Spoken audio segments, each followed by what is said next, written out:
કેમ છો બચ્ચા બાલ્ટી? મારી YouTube channel physics by Rathod સરમાં તમારું સ્વાગત છે. ચેપ્ટર નંબર 3ની અંદર આપણે લાસ્ટ તત્કાલીન વેગ અને તત્કાલીન ઝડપ વિશે વાત કરેલી અને એનું એક એક્ઝામ્પલ 2.2 આઈ થિંક સોલ્વ કરેલું, પણ એને વધુ ક્લિયર કરવા માટે સોરી 3.2 હશે એક્ઝામ્પલ, ચેપ્ટર નંબર 3 છે ને. તો હવે એક્ઝામ્પલ એક વધારાનું એક એક્ઝામ્પલ તમારી સામે હું અહીં મૂકું છું, બરાબર? કે ગતિ કરતાં એક પદાર્થનું સ્થાન સૂત્ર તમને આપેલું છે. એક વધારાના એક્ઝામ્પલથી એક સ્પેશિયલ એક્ઝામ્પલ આપણે કહીએ, સ્પેશિયલ એક્ઝામ્પલ. ઓકે, તો આ જે સ્પેશિયલ એક્ઝામ્પલ છે એમાં એક પદાર્થનું સ્થાન સૂત્ર તમને આપેલું છે, યાદ રાખજો. સ્થાન સૂત્ર શું છે? સ્થાન સૂત્ર x T is equal to 4.2 T square plus 2.6. સ્થાન છે એટલે આ આખું મીટરમાં છે. તો આપણો પ્રશ્ન છે, પહેલો પ્રશ્ન, કે ટી ઇઝ ઇક્વલ ટુ 0થી ટી ઇઝ ઇક્વલ ટુ 0થી ટી ઇઝ ઇક્વલ ટુ 3, બરાબર, દરમિયાન સરેરાશ વેગ આપણે શોધવો છે. આ પહેલો પ્રશ્ન. પણ આ જ સ્થિતિમાં સમજો પ્રશ્ન નંબર 2, અહીંયા 0થી 3 સેકન્ડનો ગાળો આપ્યો છે. હવે આપણે એટ ધ ટાઈમ 3 સેકન્ડનો વેગ શોધવો છે. તો T is equal to 3 second માટે તેનો તત્કાલીન વેગ. આ બે પ્રશ્ન આપણી પાસે છે. હવે સરેરાશ વેગ શોધવાનો હોય તો તમને ખ્યાલ છે, સરેરાશ વેગ શોધવા માટે હું જે કહું ને યાદ રાખજો કે જ્યારે આપણે સરેરાશ વેગ શોધવો હોય તો શું જોઈએ? તો કે ભાઈ પ્રારંભિક સ્થાન જોઈએ. શું જોઈએ? પ્રારંભિક સ્થાન, અને બીજું જોઈએ અંતિમ સ્થાન. આ બે આપણી પાસે જોઈએ. અથવા જો પ્રારંભિક અને અંતિમ સ્થાન ના આપેલું હોય અને ડાયરેક્ટ સ્થાનાંતર આપ્યું કે ભાઈ આટલું સ્થાનાંતર છે, તો આ બે તો જોઈએ. અથવા આના ઓરમાં શું જોઈએ? કાં તો સ્થાનાંતર આપેલું હોવું જોઈએ, સ્થાનાંતર આપેલું હોવું જોઈએ, બરાબર? કાં તો પ્રારંભિક સ્થાન અંતિમ સ્થાન આપેલું હોવું જોઈએ, અને જો આ નથી આપેલું તો સ્થાનાંતર આપેલું હોવું જોઈએ. અને બીજું છે સમયગાળો, બરાબર? આ બે વસ્તુ જોઈએ. તો સમયગાળો આપણને આપેલો છે પણ નથી, અને પ્રારંભિક અને અંતિમ સ્થાન પણ નથી. તો પછી આવી સ્થિતિમાં આપણે જો શોધવું છે ટી ઇઝ ઇક્વલ ટુ 0થી ટી ઇઝ ઇક્વલ ટુ 3 સેકન્ડનો જે ગાળો છે 3 સેકન્ડ માટેનો, એના માટે આપણે સરેરાશ વેગ શોધવો છે. તો આવી કન્ડિશનમાં પહેલાં આપણે પ્રારંભિક સ્થાન અને અંતિમ સ્થાન શું હતું એ મળશે, એટલે આ મળવાનું જ છે, સમજી લો. આ બંને મળી જાય, પ્રારંભિક સ્થાન અને અંતિમ સ્થાન, એટલે સ્થાનાંતર તો આપણને મળવાનું જ છે એના પરથી. એટલે પહેલાં નક્કી થવું જોઈએ કે તમારું પ્રારંભિક સ્થાન કયું છે અને અંતિમ. તો કે આપણે એમ પ્રશ્ન થાય આપણને કે ભાઈ પ્રારંભિક સ્થાન શોધવું કઈ રીતે? તો તમને સમયગાળો આપેલો છે કે ભાઈ તમે 0 સેકન્ડથી તમે મુસાફરી શરૂ કરો છો 3 સેકન્ડ સુધી. તો પ્રારંભિક સ્થાન શોધવા માટે જ્યારે તમારો સમય 0 હતો એ વખતે તમે ક્યાં હતા, અને પછી એટલે તમને આ ટીની જગ્યાએ તમે 0 મૂકો છો તો તમને પ્રારંભિક સ્થાન મળી જશે. એ જ રીતે તમે સ્થાન સૂત્રમાં T is equal to 3 second મૂકો, 3 સેકન્ડે તમે ક્યાં હતા એ તમારું થાય અંતિમ સ્થાન. તો આપણે પ્રારંભિક સ્થાન મેળવવું છે, તો પ્રારંભિક સ્થાન માટે ટી ઇઝ ઇક્વલ ટુ 0 ક્યાં મૂકવાનું છે? સ્થાન સૂત્ર x of T is equal to 4.2 T square plus 2.6 માં મૂકવાનું. આના ઉપરથી તમને ટી ઇઝ ઇક્વલ ટુ 0 સમય તમારું પ્રારંભિક સ્થાન મળશે. અહીંયા સમય 0 છે એટલે હું x0 લખું છું. ચલો મૂકો કિંમત 4.2, ટીની જગ્યાએ કેટલા મૂકવાના? 0, તો 0 એનો સ્ક્વેર પ્લસ કેટલા છે? 2.6. સાદરૂપ તો તમને આવડે છે, 0નો સ્ક્વેર 0 જ થાય, એનો ગુણાકાર 0 એટલે અહીંયા 0 પ્લસ 2.6 એટલે તમારું પ્રારંભિક સ્થાન x0 is equal to 2.6 metre.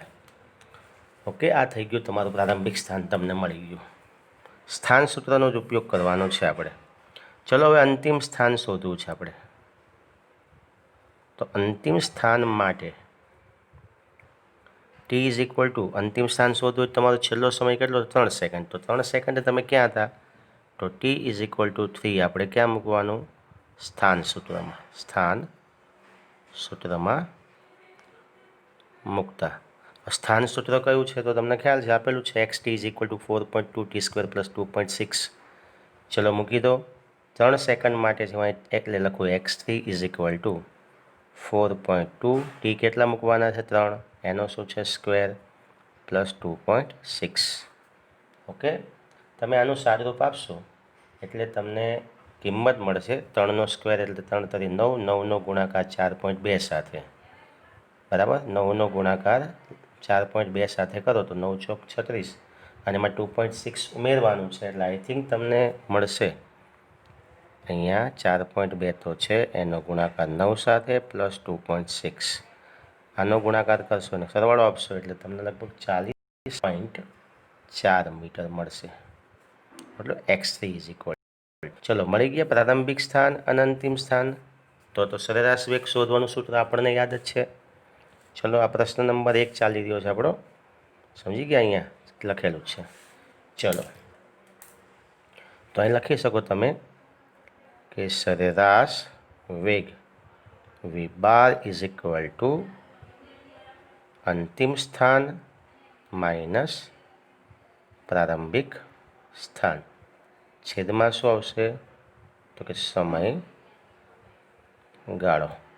ચલો અંતિમ સ્થાન શું છે?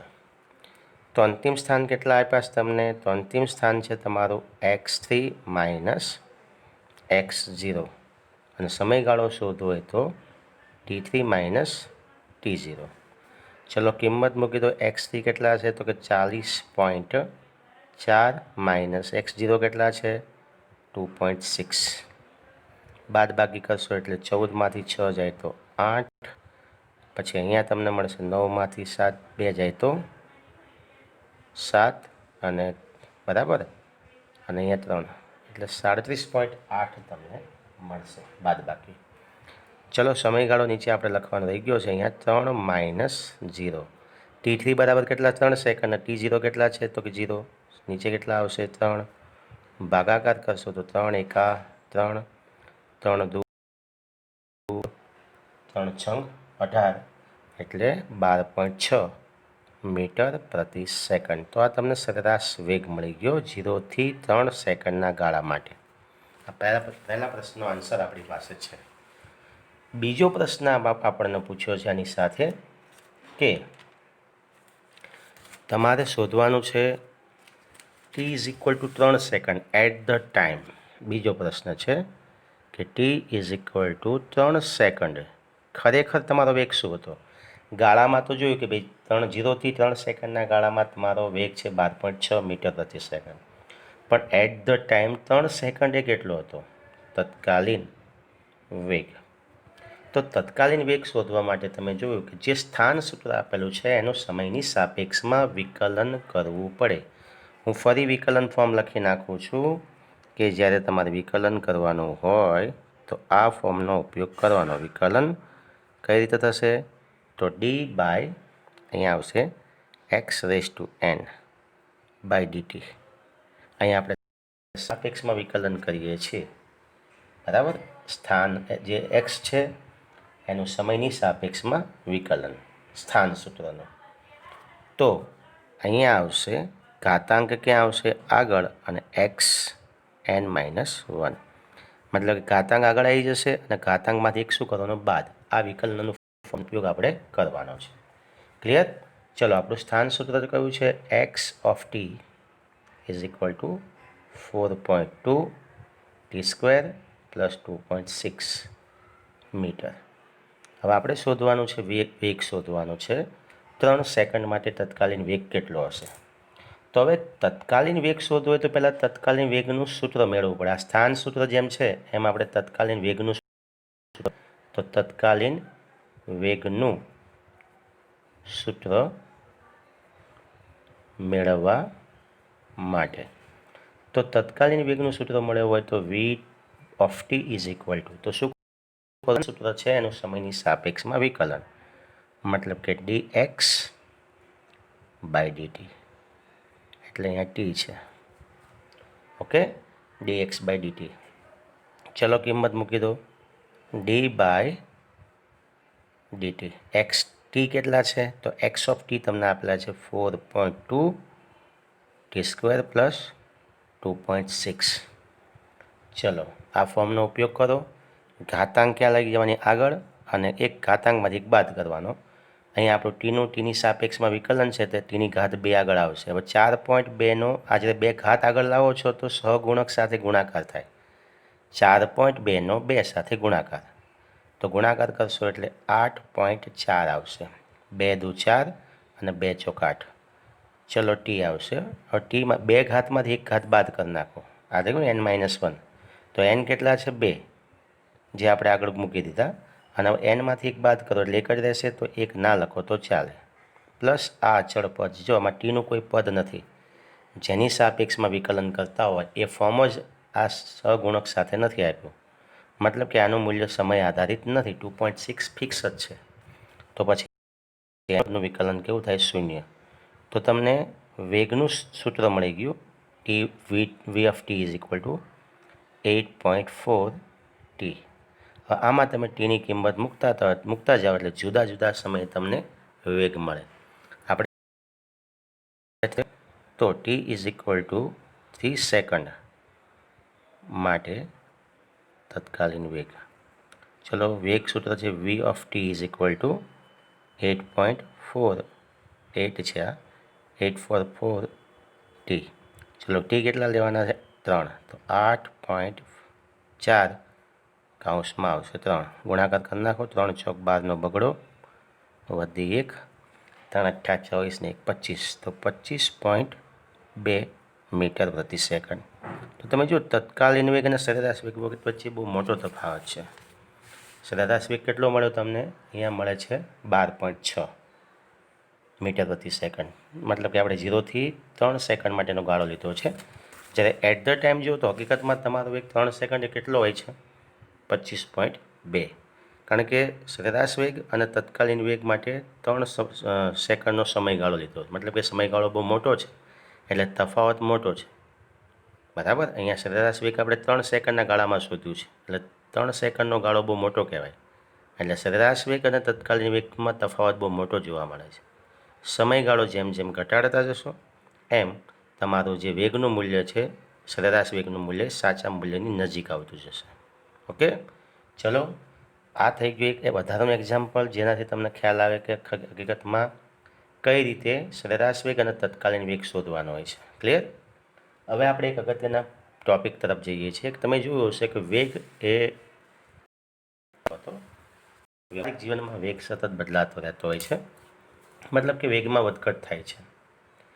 હવે જો સમયની સાપેક્ષમાં વેગમાં ફેરફાર થતો હોય તો પછી આપણે એક અગત્યની ભૌતિક રાશિ સમજવી પડે, જે આપણા માટે પ્રવેગ છે. બરાબર, તો પછી પ્રવેગ એટલે શું? આપણો પ્રશ્ન થશે કે પ્રવેગ કોને કહે છે? પ્રવેગ. ઓકે, તો પ્રવેગ કોને કહેવામાં આવે છે? સમયની સાપેક્ષે વેગમાં થતા ફેરફારનો સમય દર. બરાબર, અથવા વેગમાં થતા ફેરફારના સમય દરને વેગમાં થતા ફેરફાર સમય દરને પ્રવેગ કહે છે. અથવા બીજી વ્યાખ્યા, એકમ સમયમાં વેગમાં થતો ફેરફાર. બંને પ્રવેગની વ્યાખ્યા છે. વેગમાં થતા ફેરફારના સમય દરને પ્રવેગ કહેવાય, અથવા એકમ સમયમાં વેગમાં થતો ફેરફાર એટલે ફેરફારને પ્રવેગ કહે છે.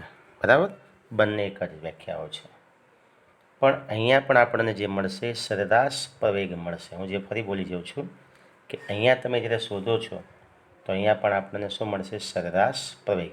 કારણ કે વેગમાં થતો ફેરફાર બદલાતો રહેતો હોય છે સમયની સાપેક્ષમાં, એટલે માટે સરેરાશ પ્રવેગ, જેને તમે એ બાર વડે દર્શાવી શકો છો. એ બાર ઇઝ ઇક્વલ ટુ, તો અહીંયા સૂત્ર શું આવશે? તો તમે લખી શકો છો અહીંયા અંતિમ વેગ માઇનસ પ્રારંભિક વેગ છેદમાં સમયગાળો. ખ્યાલ આવી ગયો? પ્રવેગ શોધવા માટે અંતિમ વેગ અને પ્રારંભિક વેગ, તફાવત અને સમયગાળો. ઓકે, ચલો આમાં આપણે કિંમત મૂકી દઈએ કે ચલો અંતિમ વેગ આપણો વી છે અને પ્રારંભિક વેગ આપણો V0 છે અને સમયગાળો આપણને T આપેલો છે. આમ તો તમે લખી શકો છો T2 માઇનસ T1, અને તમે આવું પણ લખી શકો V માઇનસ V0/T. તો આ આપણને મળી ગયો સરેરાશ પ્રવેગ. જો આને શોર્ટમાં લખવું હોય તો ઉપર છે વેગમાં થતો ફેરફાર એટલે ડેલ્ટા વી, અને નીચે સમયગાળો ડેલ્ટા ટી. તો આ તમને મળી ગયું સરેરાશ પ્રવેગ શોધવા માટેનું સમીકરણ. સરેરાશ પ્રવેગ a bar is equal to delta v by delta t. Clear? ચલો આના પરથી આપણે એનો એકમ પણ આપી દઈએ. તો તમે જોઈ શકો છો વેગનો એકમ શું છે? મીટર પ્રતિ સેકન્ડ. આ ઉપર આવશે. નીચે સમય છે એટલે એનો એકમ પણ કેટલો આવશે? સેકન્ડ. ચલો આ અંશ, આ છેદ, તો અંશની અંદર છેદ ક્યાં આવે? તો અંશનો છેદ છેદમાં આવે તો ઉપર આવશે મીટર, આ સેકન્ડ નીચે આવશે તો આ સેકન્ડ સાથે આ સેકન્ડનો ગુણાકાર એટલે શું થશે? Second square. તો પ્રવેગનો એકમ છે મીટર પ્રતિ સેકન્ડ સ્ક્વેર અથવા મીટર સેકન્ડ -2. બરાબર, આ પ્રવેગ શોધવા માટેનું છે. પણ અહીંયા આ તો ખ્યાલ આવી ગયો તમને. પણ હવે આપણે જેમ સરેરાશ વેગ ઉપરથી સરેરાશ તત્કાલીન વેગ આપણે મળે છે, એમ આપણે તત્કાલીન શું કરવાનું છે? પ્રવેગ શોધવાનો છે. અહીંયા આ સૂત્રથી આપણને સરેરાશ પ્રવેગ મળે, પણ સરેરાશ જે પ્રવેગ છે એ કઈ રીતે પ્રવેગ બદલાય છે એની માહિતી આપતો નથી. તો આવા સંજોગોમાં આપણે તત્કાલીન પ્રવેગ શોધવો પડે. તો એના માટે શું કરવું પડે? તો નીચે જે સમયગાળો ડેલ્ટા ટી છે એ આપણે ઘટાડવો પડે. બરાબર, અને જો ઘટાડતા જાઓ, મતલબ કે જો પદાર્થને વેગ બદલવા માટે ઓછામાં ઓછો સમય આપવામાં આવે તો આપણને તત્કાલીન પ્રવેગ મળે. એનો મતલબ કે આપણું જે ડેલ્ટા ટી છે એમાં આપણે લિમિટ લઈ લઈએ. તો સમયગાળો જો સૂક્ષ્મ કરવો હોય તો સમયગાળો સૂક્ષ્મ લેતા, તો સમયગાળો સૂક્ષ્મ લેતા એનો મતલબ શું થાય? Limit delta t tends to 0 લેતા આ સમયગાળો સૂક્ષ્મ લીધવાનો. ચલો આનો ઉપયોગ કરીએ. જો સમયગાળો સૂક્ષ્મ લો છો તો એવા સંજોગોમાં થઈ જાય સરેરાશ પ્રવેગ ઇઝ ઇક્વલ ટુ તત્કાલીન પ્રવેગ. બંને સેમ થઈ જાય. આમ જો સમયગાળો વધુ હોય તો શું થાય? તો વધુ હોય તો બંને વચ્ચે બહુ મોટો તફાવત જોવા મળે છે. જે આપણે ઉપરના દાખલામાં જોયું કે સમયગાળો 3 સેકન્ડનો હતો તો વેગ અને તત્કાલીન વેગમાં બહુ મોટો તફાવત તમને જોવા મળ્યો. પણ જ્યારે તમે લક્ષ્ય લઈ લો છો, લિમિટ લઈ લો ડેલ્ટા ટી ટેન્ડ્સ ટુ 0, તો પછી સરેરાશ પ્રવેગ અને તત્કાલીન પ્રવેગ શું થઈ જાય? સમાન થઈ જાય. ચલો આ સૂત્રનો આપણે ઉપયોગ કરી નાખીએ. ઓકે, તો ટી સમયે તત્કાલીન પ્રવેગ. તો ટી સમયે તત્કાલીન પ્રવેગ શોધવો હોય તો હવે આપણે એ બાદ લખવાની જરૂર નથી. એ ઇઝ ઇક્વલ ટુ શું આવશે? Limit delta t tends to 0 delta v by delta t. Okay, ચલો તો માટે a is equal to dv by dt. Okay, લખી શકાય. આ થઈ ગયું વેગનું સમયની સાપેક્ષમાં વિકલન. અને શું કહેવાય? વેગનું સમયની સાપેક્ષમાં વિકલન. જેમ સ્થાનનું સમયની સાપેક્ષમાં વિકલન કરો તો વેગ મળે, એમ વેગનું સમયની સાપેક્ષમાં વિકલન કરો તો પ્રવેગ મળે. અહીં શું મળે છે તમને? પ્રવેગ.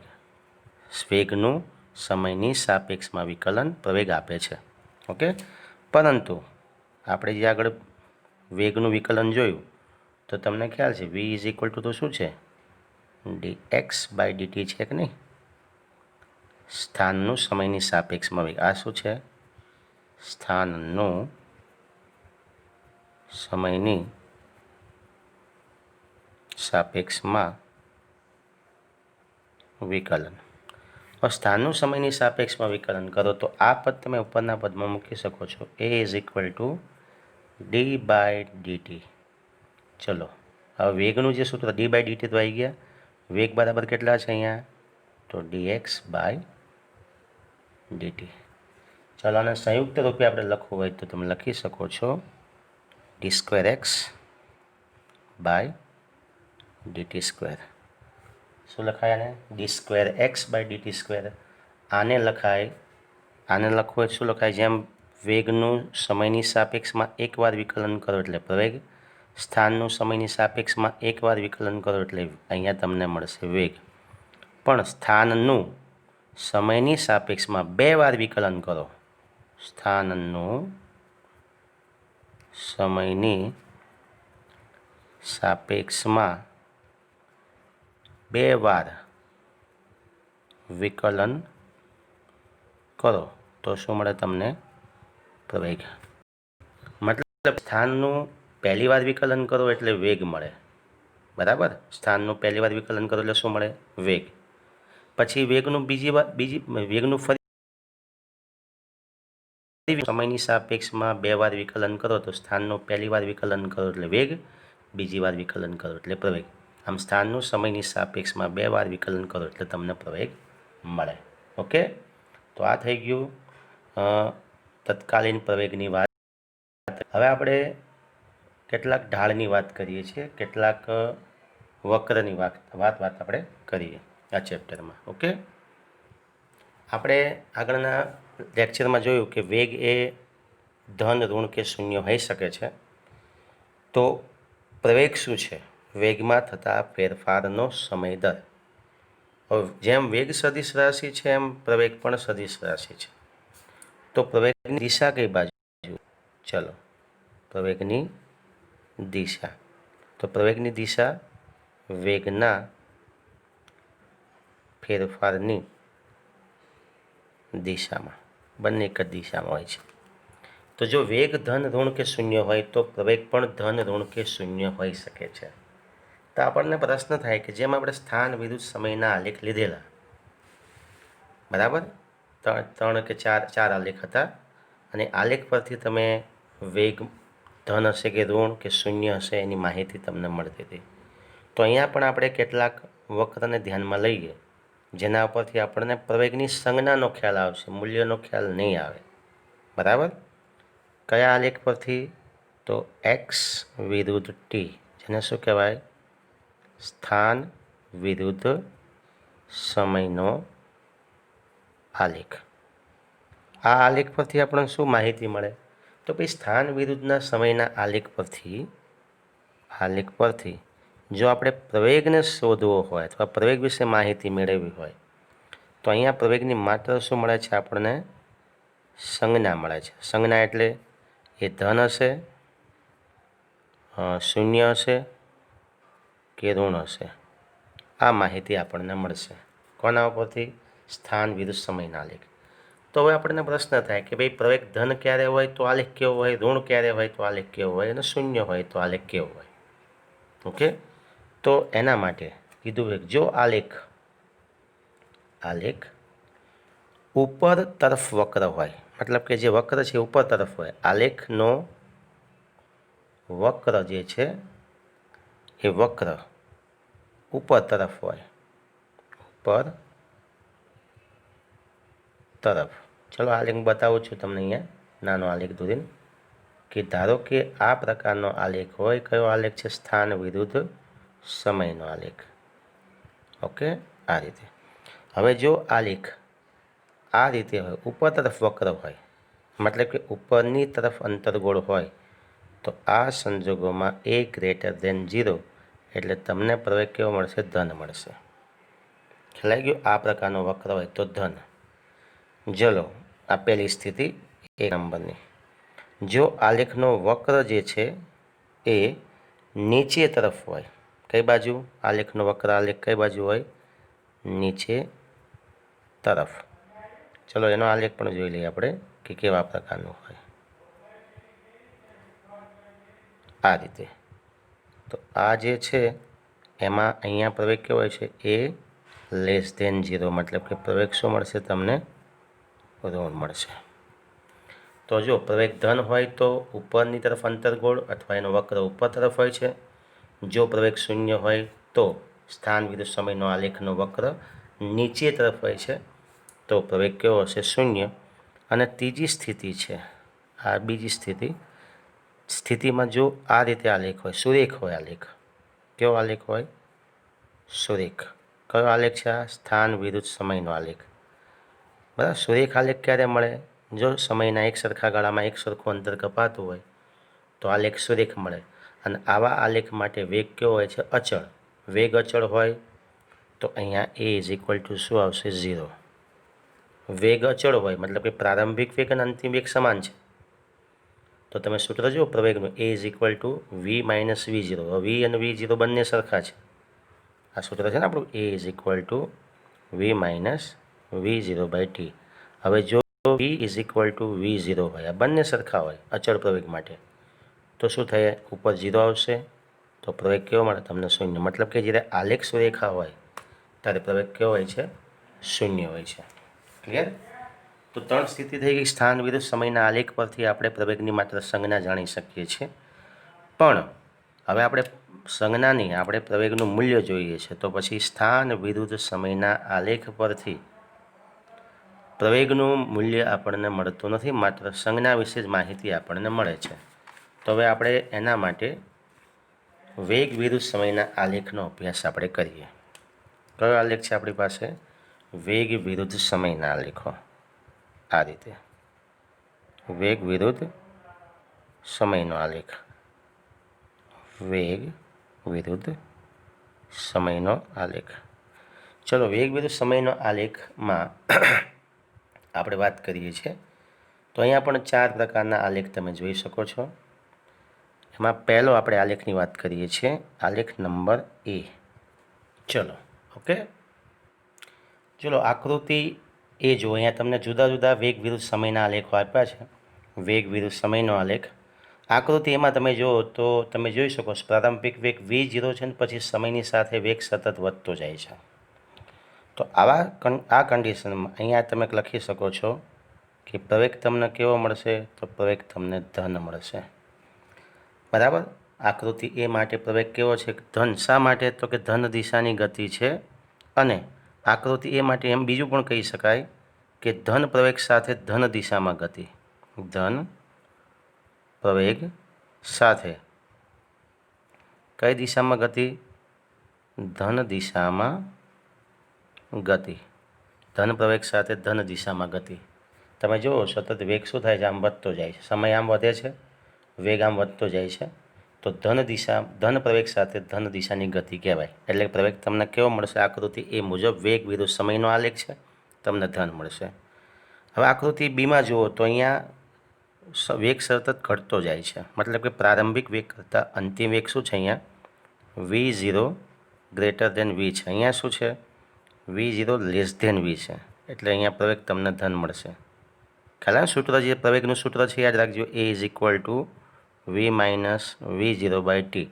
તો ઉપર તમે આ વેગનો તફાવત જુઓ. જો v મોટા હોય ને v0 ઓછા હોય આ સ્થિતિમાં તો અહીંયા પ્રવેગ ધન. હવે v0 મોટા છે અને v નાના છે તો અહીંયા તમને પ્રવેગ કેવો મળશે? તો અહીંયા a લેસ ધેન 0 મતલબ કે ઋણ મળશે. બરાબર. આને લખવું હોય તો શું લખાય? તો અહીંયા ઋણ પ્રવેગ લખાય પહેલાં તો, ઋણ પ્રવેગ. બરાબર. અને બીજું છે ઋણ પ્રવેગ સાથે સાથે ધન દિશામાં ગતિ. પ્રવેગ ઋણ છે પણ દિશા આપણો ગતિ કઈ દિશામાં છે? તો ધન દિશામાં. તમે જુઓ આપણું જે બધું ધન જ છે ઉપર, ક્યાંય પ્રવેગની દિશા બદલાતી નથી, દિશા બંને પ્રવેગ ધન જ છે. તો ઋણ પ્રવેગ સાથે ધન દિશામાં ગતિ કહેવાય આને, કારણ કે બંને પ્રવેગ ધન જ છે. યાદ રાખો, દિશા હજુ બદલાણી નથી. બરાબર? તો ઋણ પ્રવેગ સાથે ધન દિશાની ગતિ. હવે આકૃતિ સી જુઓ તમે, તો અહીંયા પણ તમને શું મળશે? તો અહીંયા પણ વેગ સતત ઘટતો જાય છે. જો તો આવા સંજોગોમાં તમે લખી શકો ઋણ પ્રવેગ સાથે ઋણ દિશામાં ગતિ. કઈ દિશામાં ગતિ? ઋણ દિશામાં ગતિ. ઋણ પ્રવેગ સાથે ઋણ દિશામાં ગતિ. અહીંયા પણ વેગ તમારો સતત વધતો જાય છે, પણ તમે જો બંને વેગ ઋણ છે એટલે ઋણ દિશામાં ગતિ થઈ, બરાબર, અને ઋણ પ્રવેગ મળશે તમને. અહીંયા તફાવત લઈશું એટલે ઋણ જ મળશે. તો અહીંયા પ્રવેગ ઋણ મળશે તમને, અને ઋણ પ્રવેગ સાથે ઋણ દિશામાં ગતિ તમે જોઈ શકો. આ સૂત્ર મૂકો એટલે ખ્યાલ આવશે તમને. A is equal to -v minus v0 by T. હવે તફાવત તમે લો, -v પ્લસ v0 થાય બાય ટી, આ સૂત્રનું સારું. ઓકે, તો હવે જો અહીં v મોટા છે તમે જોઈ શકો, નીચે જેમ જેમ અહીંયા પહેલાં -1 આવશે, પછી -2 -3 એમ નીચે જ મૂલ્ય વધતું જાય છે. તો તમે જુઓ તો અહીંયા તમને જે આ મૂલ્ય કેવું હશે? હંમેશા આ સ્થિતિમાં v ગ્રેટર ધેન v0 તમને મળશે. તો આ કન્ડિશન કેવો મળશે? ઋણ મળશે. તો ઋણ પ્રવેગ સાથે ઋણ દિશામાં ગતિ. અહીં તમે જુઓ તો અહીંયા શરૂઆતમાં પ્રારંભિક વેગ ધન છે, પછી ધીમે ધીમે ક્રમશઃ શું થાય છે? વેગ ઘટતો જાય છે, અને T1 સમયે વેગ કેટલો થઈ જાય? 0 થઈ જાય છે તમારો. તો આ જે આલેખ છે એના માટે પ્રવેગ કેવો હશે? તો પ્રવેગ ગ્રેટર ધેન 0, મતલબ કે ધન હશે. તો 0થી, બરાબર, તમે જોઈ શકો 0થી T1 સમય માટે પ્રવેગ ધન છે, પછી તમારી ગતિ શું થાય છે? તો T1 થી T2 સુધી તમે જુઓ છો તો વેગ સતત વધતો જાય છે. અને આ કન્ડિશનમાં તમને શું મળશે? તો 0થી T1 વચ્ચે જે સમય છે એના માટે, 0થી T1 વચ્ચેનો જે સમય છે એના માટે તમને ધન દિશાની ગતિ છે. T1 થી T2ની દિશામાં છે એમાં વિરુદ્ધ દિશામાં ગતિ થાય છે. બરાબર? આ બંને કન્ડિશન તમને આપી છે. અહીંયા પ્રવેગ કેવો હશે? તો A લેસ ધેન 0 એટલે ઋણ હશે. ઓકે, તો અહીંયા લખો એટલે લખી શકાય કે ઋણ પ્રવેગ સાથે ગતિ કરતો પદાર્થ. બરાબર? જેમાં બંનેમાં પ્રવેગ તમને કેવો મળશે? તો બંને સ્થિતિમાં અહીંયા પણ પ્રવેગ તમને ઋણ જ મળશે. કારણ કે સતત પ્રવેગ શું થાય? ઘટતો જાય, એટલે બંને સ્થિતિમાં ઋણ પ્રવેગ જ આવશે. તો ઋણ પ્રવેગ સાથે ગતિ કરતો પદાર્થ. તો પહેલાં T1 સુધીના સમયગાળામાં પણ પ્રવેગ ઋણ છે, અને આમાં ધન દિશામાં ગતિ છે, અને અહીંયા ઋણ દિશામાં ગતિ છે. બંને સ્થિતિમાં પ્રવેગ તમને કેવો મળે છે? 0 મળે છે.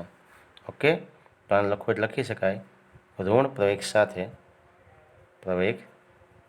સાથે બંને દિશામાં ગતિ કરતો પદાર્થ. ઓકે, તો આ થઈ ગઈ પ્રવેગના જુદા જુદા આલેખો માટેની સમજૂતી. તમે થિયરિકલ વાંચશો એટલે તમને આપોઆપ ખ્યાલ આવી જશે. અહીંયા આ લેક્ચર આપણે પૂરો કરીએ છીએ. પ્લીઝ મારી ચેનલને સબસ્ક્રાઈબ કરો, અવશ્યનો બેલ આઇકન ઓન કરો, તમને નોટિફિકેશન મળતી રહેશે. મળીએ નેક્સ્ટ લેક્ચરમાં. આવજો, bye bye, thank you very much.